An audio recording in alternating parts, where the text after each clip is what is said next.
So, the government just announced a new round of electoral bond sales. It's going to last for 10 days, starting on January 2nd, and you can get them at any authorized State Bank of India branch across the country. This is actually the 30th round of bond issuances under this electoral bond scheme that started in 2018.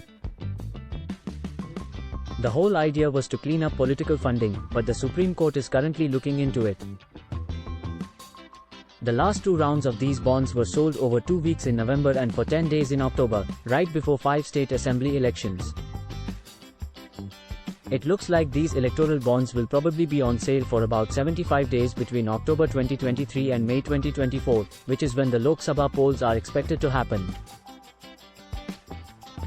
The government announced the November bond sales just a few days after the Supreme Court held off on making a decision about the scheme's validity.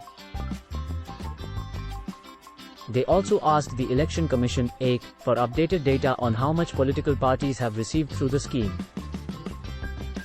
On December 28, the Supreme Court gave the EC 2 weeks to provide updated data, up until September 30, 2023, on the contributions received by political parties through the electoral bonds scheme.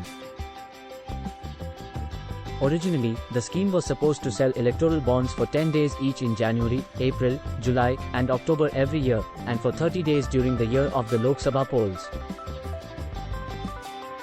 In 2023, they announced the January bond sales on the 17th and kept it open from January 19 to 28. In late 2022, the government decided to extend the time window for issuing bonds under the scheme. They added an extra 2 weeks of electoral bond sales in years when states and union territories with legislatures have elections. This was first done before the Gujarat and Himachal Pradesh Assembly polls in 2022, and then again for 2 weeks in November 2023.